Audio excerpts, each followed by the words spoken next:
La conférence est celle de M. Mohamed Tili Saïd, expert santé, plus de 40 ans chez Pfizer en tant que vice-président, auteur d'ouvrages spécialisés dans le domaine de la santé, notamment Au secours, notre santé est en péril. Je pense qu'il va longuement nous en parler. Thématique de sa conférence, les thérapies innovantes et leur incidence socio-économique. Monsieur Sidi Saïd, c'est à vous. Et juste après, ça sera le débat. Je vous en prie. Shakrin. Salam alaikum. Je n'ai pas le sentiment que votre santé soit en péril, que Dieu vous préserve de la maladie. Et sincèrement, je suis heureux d'être ici, au milieu de ce forum. Je serai certainement moins académique que mes deux prédécesseurs, mais je voudrais vous parler de choses simples, des choses de la vie et des choses de la mort. La santé, c'est quelque chose qui nous suit de la naissance, un petit peu avant même, jusqu'au dernier moment.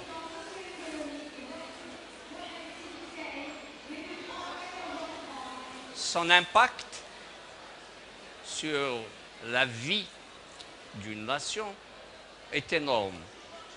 C'est à la fois culturel, socio-psychologique, et on ne le dira jamais assez, économique.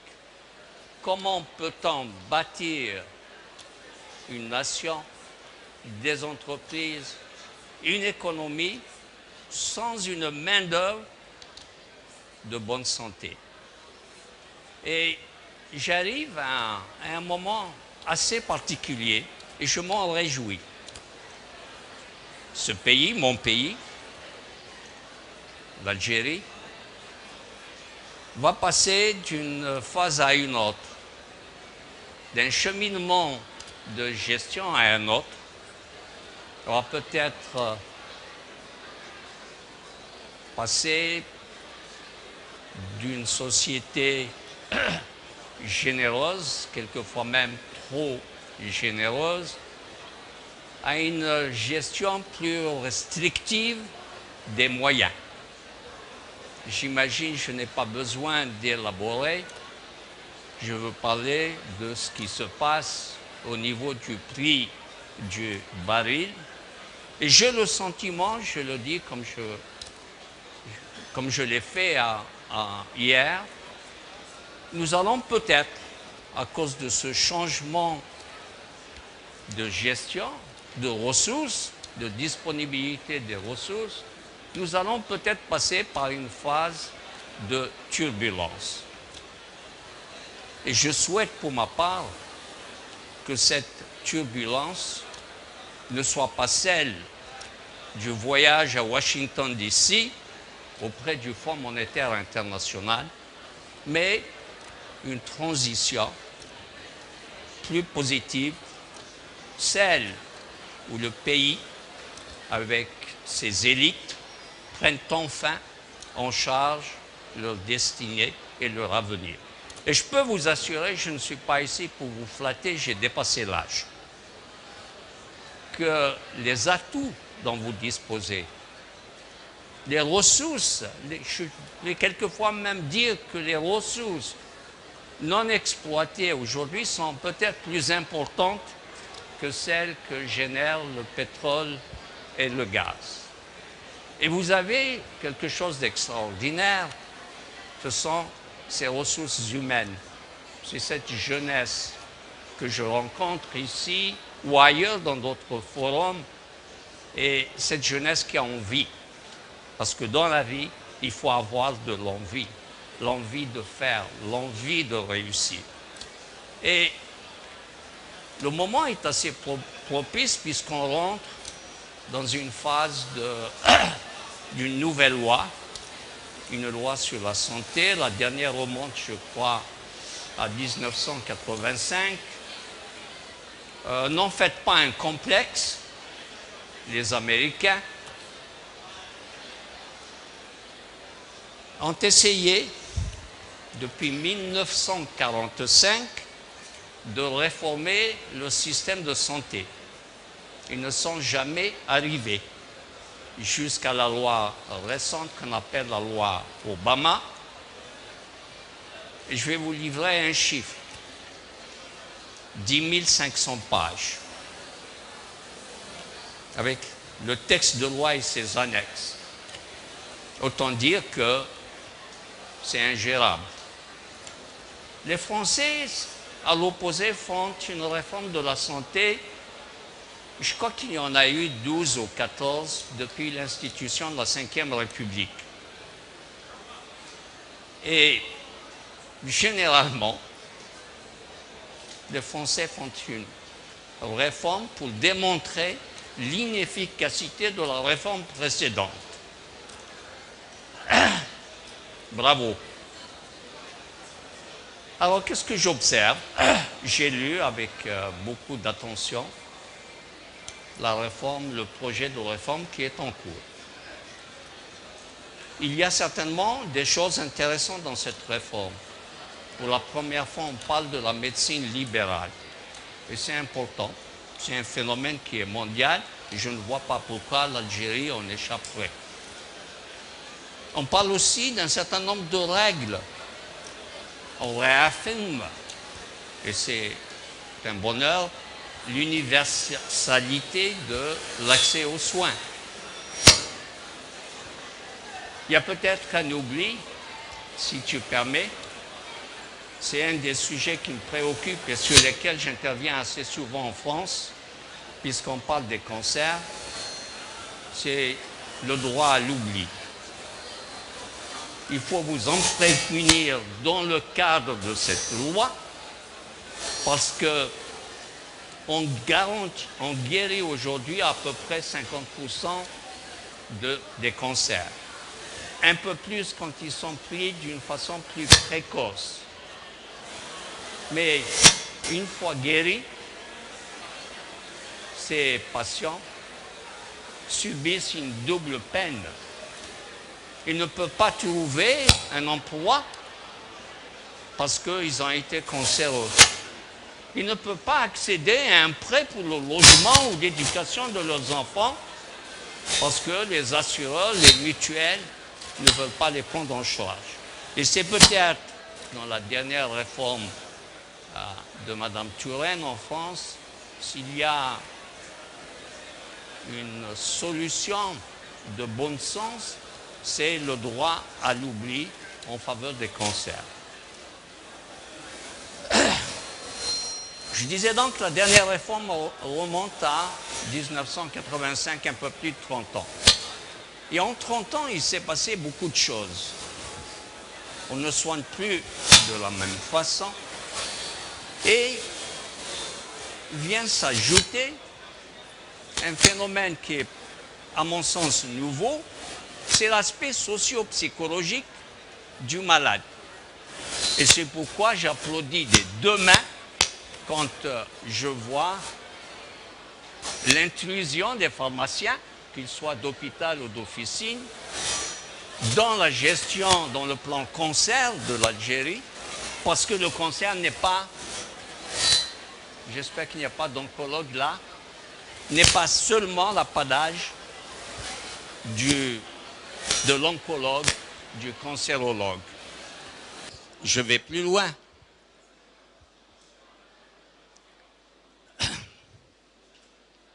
Les cancers constituent un formidable problème de société. Mais pour qu'il y ait un bon traitement, il faut évidemment qu'il y ait un bon diagnostic. Et c'est le rôle du médecin. Mais ce n'est pas l'exclusivité seulement du diagnostic, du rôle de diagnostic. C'est aussi la gestion, la nature profondément humaine du malade et de ceux qui les suivent. Et je pense que le timing, le temps est approprié pour une réforme, des ajustements à la loi santé en Algérie, parce que nous avons observé beaucoup de modifications dans la façon dont on traite les malades en général. Nous avons un phénomène qui est assez exceptionnel, c'est que les méthodes de diagnostic sont beaucoup plus avancées que la thérapie elle-même. Ce qui implique, je n'ai pas d'ennemis, j'aurais dû le dire dès le départ. Mais j'ai des amis, et mes amis, ce sont les gens qui souffrent. Et je dis souvent à mes enfants, à mes petits-enfants, que pour savoir où on va, il faut aussi connaître d'où l'on vient. Et moi, je n'oublie rien de mon passé, je n'oublie rien de mes parents qui ont souffert d'un apartheid médical exercé par la France pendant plus d'un siècle. Et aujourd'hui, on voit une émergence des problèmes de santé, problèmes sociétals que sont devenus les cancers. Je ne veux pas être porteur de mauvaises nouvelles, mais il est communément admis que dans 20 ans, la moitié d'entre nous, la moitié de la planète, sera à un moment ou à un autre assujette à un cancer. C'est énorme, la moitié de la population. Pour une raison toute simple, c'est que les méthodes de diagnostic sont plus avancées, les méthodes de prévention sont beaucoup plus efficaces qu'elles ne l'étaient avant. Mais à cela vient aussi une bonne nouvelle, c'est que dans 20 ans, la plupart des cancers seront ou guérissables, comme on le voit aujourd'hui dans certains cancers, ou deviendront des maladies chroniques comme le sang, aujourd'hui le diabète ou l'hypertension. C'est rassurant. Et quand je regarde dans ce qu'on appelle communément le pipeline de l'industrie pharmaceutique, les molécules à venir dans pratiquement tous les cancers. Une entreprise dans laquelle je suis partenaire va déposer dans quelques mois une demande préalable d'expérimentation clinique sur 20% dans les cancers du foie récidivants. On a en présence ces petites cellules souches qui font que, une fois que le malade ou la malade est guéri, on lui dit, bon, vous revenez une fois par an, une fois tous les 2 ans pour un contrôle, pour moi, vous êtes guéri. Puis tout d'un coup, il y a une érosion de métastases et c'est 9 fois sur 10 la mort. Et il y a à peu près de 500 molécules dans le pipeline. Toutes ne vont pas arriver sur le marché, puisque l'autre phénomène, c'est qu'on se rend compte aujourd'hui qu'au niveau de la recherche et du développement, ça devient beaucoup plus difficile d'orienter une recherche dans les cancers que ce ne fut le cas dans les maladies bactériennes, par exemple. C'est vrai que le coût a aussi augmenté. On n'est plus, dans certains cancers, dans la zone de entre 500 000 et 1 milliard de dollars, pardonnez-moi de parler en dollars, mais quelquefois même 2 milliards de dollars. Et plus important encore, le risque d'échec sont plus grands, plus flagrants. Ils le sont encore plus dans un autre fléau social. Je veux parler de Alzheimer. Il l'est encore plus, il le sera demain encore plus, dans des pathologies malheureusement complètement oubliées que sont les maladies rares. C'est donc vous dire que la recherche coûte cher, elle est hasardeuse, mais est-ce que pour autant cela justifie des prix comme ceux que l'on observe dans la bonne petite dizaine de molécules qu'on a vues récemment, des thérapies à 40 000 euros, et dans certains cas, dans le cancer du poumon aux États-Unis, c'est 100 000 dollars. Je dis tout simplement, c'est indécent. Et je ne crache pas dans la soupe. Je n'ai rien à renier. Je ne regrette strictement rien. Mais j'ai eu une révélation il y a quelques années de ça. J'étais à New York. Je faisais beaucoup de lobby en faveur de mon employeur, qui me payait au demeurant très bien. Je crois que j'ai été l'un des rares à annoncer récemment mon salaire à l'époque où j'étais à New York. Simplement, je n'ai rien à cacher. Mais il y a eu un drame, c'est celui du sida. Dieu merci, l'Algérie a été en grande partie épargnée. Mais le sida, c'est quoi? C'est presque autant de morts que la Deuxième Guerre mondiale. 39 millions de personnes. Et donc je suis allé avec le secrétaire d'État américain au commerce du président Bill Clinton visiter un centre hospitalier à Pretoria. Un centre qui reçoit essentiellement des enfants atteints de sida en fin de vie. Et l'on discutait à l'époque, au sein de l'industrie pharmaceutique, avec l'arrivée de la trithérapie, dont le coût était autour de 10 000 dollars, un traitement d'un an. Et on discutait de l'opportunité de baisser les prix et de développer des complexes aussi ingérables les uns que les autres. On vous donne le produit à un coût plus, etc., etc. Et au sortir de cette visite à Pretoria, je dis à mon chauffeur,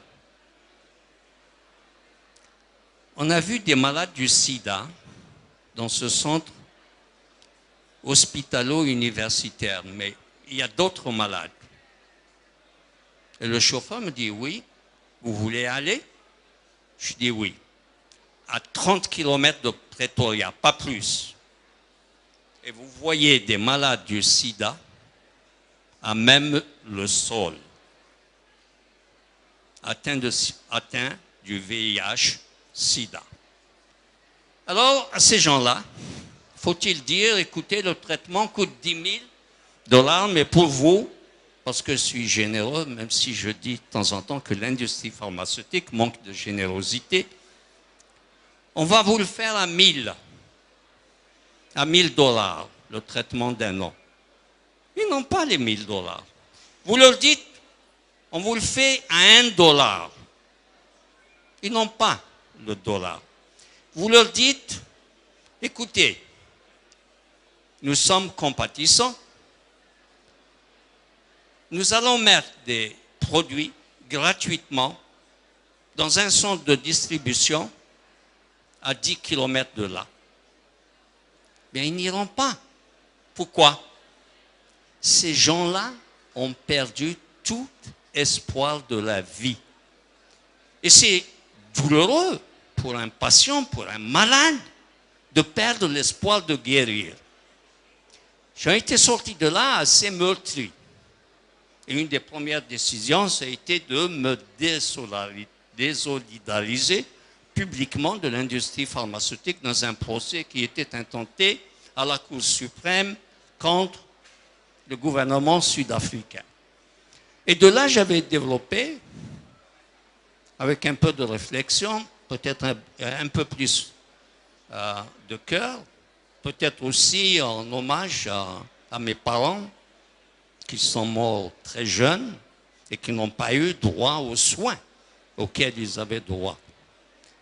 J'ai développé ce concept de santé à deux prix.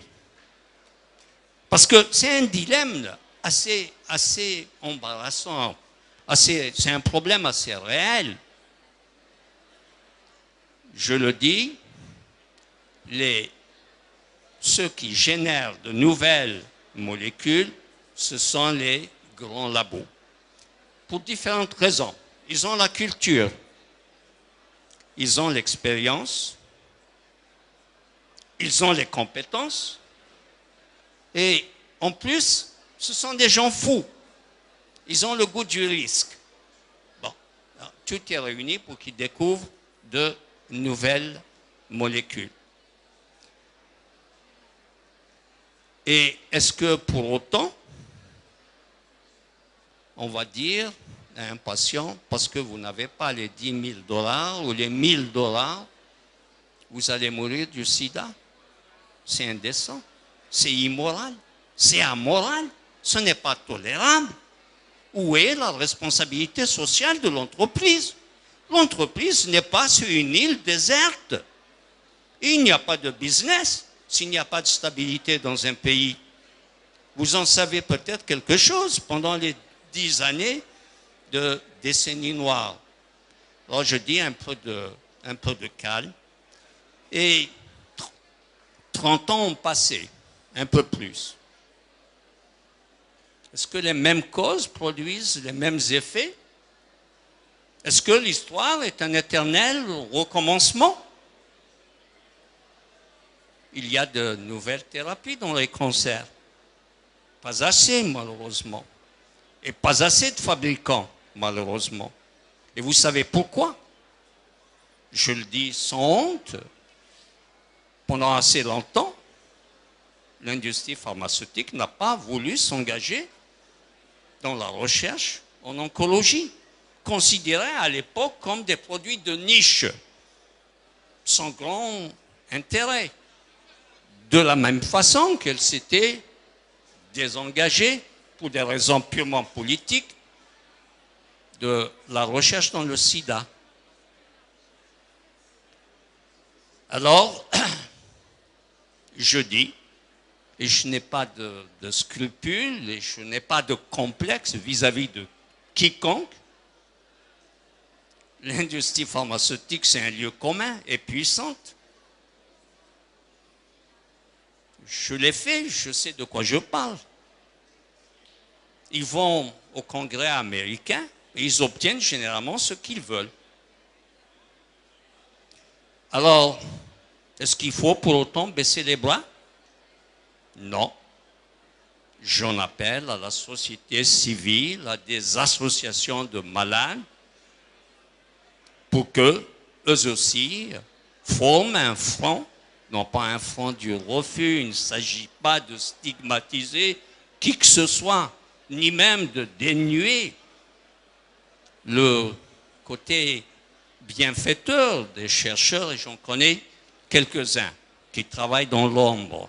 Non, ils sont pourvoyeurs de découvertes, de nouvelles découvertes, et ils sont ceux qui luttent avec quantité d'autres contre les maladies, contre la mort. Mais de grâce, un peu de décence. On ne peut pas dire, comme on le fait en ce moment en France, il y a un produit qui est une révolution, une innovation. Il n'y a pas l'ombre d'un doute. Dans l'hépatite C, traitement, c'est 40 000 euros. Et qu'est-ce qu'on dit? Les Français sont assez forts pour ça. On va constituer une commission. Il y a à peu près 200 000 patients porteurs de l'hépatite C.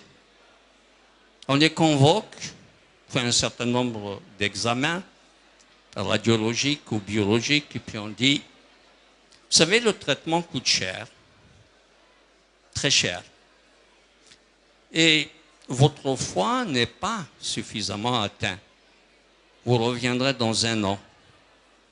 Attendez, quelle aberration! Où est l'envie du patient de guérir? Et l'impact socio-psychologique sur sa famille. Alors, quelle est la solution? Il y a des solutions pour tout remède, il y a des solutions. La première solution, il faut espérer que dans les années à venir, on verra l'émergence de plus de compagnies, d'entreprises, de l'industrie pharmaceutique, dans la recherche et le développement, dans un certain nombre de concerts. Parce que la situation actuelle, elle est simplement intenable. Bon, je le disais hier dans El Watan. Généralement, en Europe, notamment en Allemagne ou au Japon, il y a un prix de référence. On prend le prix de la dernière molécule dans la même classe thérapeutique. Puis on dit, ben, vous amenez un peu d'innovation ou beaucoup d'innovation, et puis il y a une valeur ajoutée à votre produit, on va vous donner le prix de référence, le prix de base, plus 20%, plus 30%. Mais ce prix de référence n'existe pas. Et c'est intéressant parce que dans l'hépatite C, je ne mentionnerai pas de produit. Premier arrivé, 40 000, quelquefois même plus. Et un deuxième arrivant, il le vend à 20 000. C'est encore énorme, c'est beaucoup. Mais cela démontre l'efficacité de la concurrence. Et puis, il y a un sujet. Un autre sujet qui est un sujet d'importance, c'est le rôle des gouvernements. Ces gouvernements, ils se réunissent. C'est le G7, le G14, le G20. C'est des assemblées de la Banque mondiale, du Fonds monétaire international. Il faut faire pression sur ces fabricants qui ont, à mon sens, un petit peu attirés par la l'appât du gain. Et on l'a vu dans les traitements de la thérapie, trithérapie, à cause notamment d'une organisation qui, pour moi, a fait un travail extraordinaire et était à l'origine issue d'Afrique du Sud avant de devenir mondiale, c'est ACT UP. Ben, ils ont fait baisser d'une façon considérable les prix de la thérapie. Est-ce que pour autant, cette baisse de prix a entraîné des disparitions d'entreprises? Est-ce que pour autant, l'activité recherche et développement a diminué?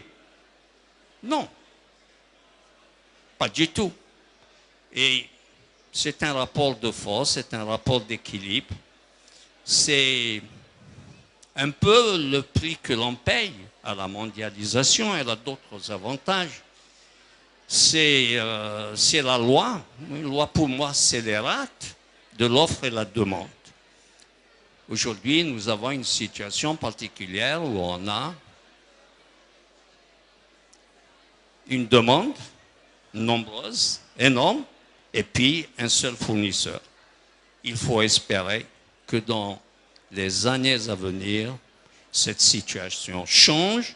Et je le dis avec confiance parce que quand je regarde ce qu'il y a dans le pipeline, en matière de recherche et développement, je sais qu'il y a un certain nombre de molécules qui vont arriver sur le marché, qui, et j'espère, comme je l'ai dit avant, que dans les 20 années à venir, le cancer ne soit plus cette maladie mortelle et qui laisse derrière elle des dégâts considérables.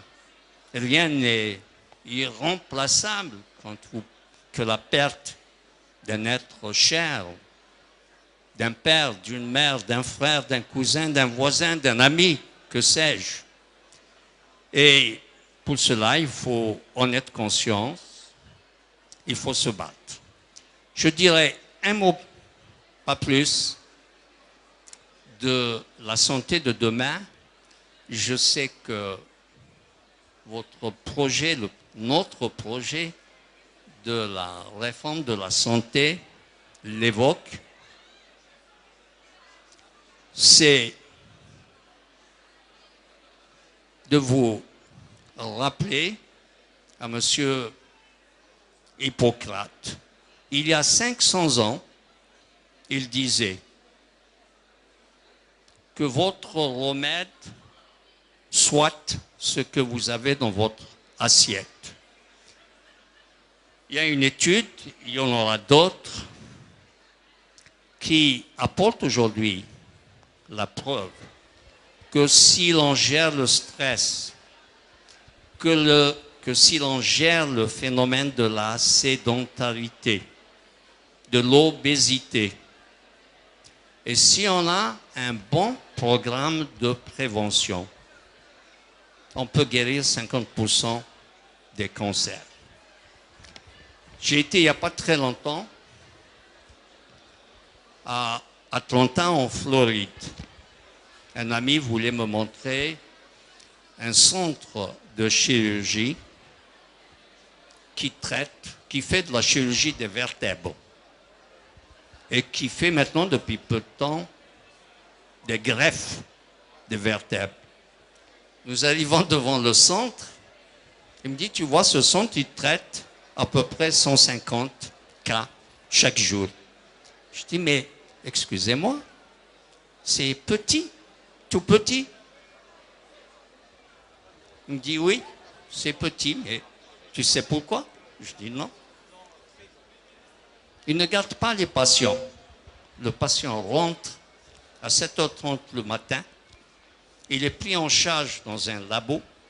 Les résultats, on n'attend pas un mois ou une semaine pour les avoir, et ça presque d'une façon instantanée.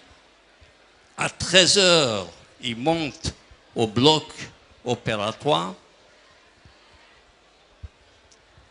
À 16h, il est redescendu en salle de réveil. Et à 17h, il dit, vous avez une infirmière pendant 24 heures, vous rentrez chez vous, ou si vous n'avez pas de chez vous à proximité, il y a 2 hôtels à côté. C'est ça la médecine de demain. Ceux d'entre vous qui ont été peut-être à Las Vegas ont vu l'émergence de nouvelles technologies dans le domaine de la gestion de la santé. Et croyez-moi, ce ne sont pas des gadgets. Ce bistouri qui va déceler des cellules cancéreuses, insoupçonnées jusque-là, deviendra demain une réalité. Votre paire de chaussures de sport va être un élément de diagnostic insoupçonné jusqu'ici. Et j'en passe, votre bracelet. Alors, est-ce qu'il y a quelque chose à tirer de cela? Oui, il y a une leçon à tirer. C'est que le monde est en train de changer. Je parle du monde de la santé. Et quand il y a des transformations profondes de cette nature, on fait un choix. C'est d'être dedans ou dehors. Et j'ai, pour ma part, la conviction que votre pays, excusez-moi, notre pays, va s'engager dans la bonne direction.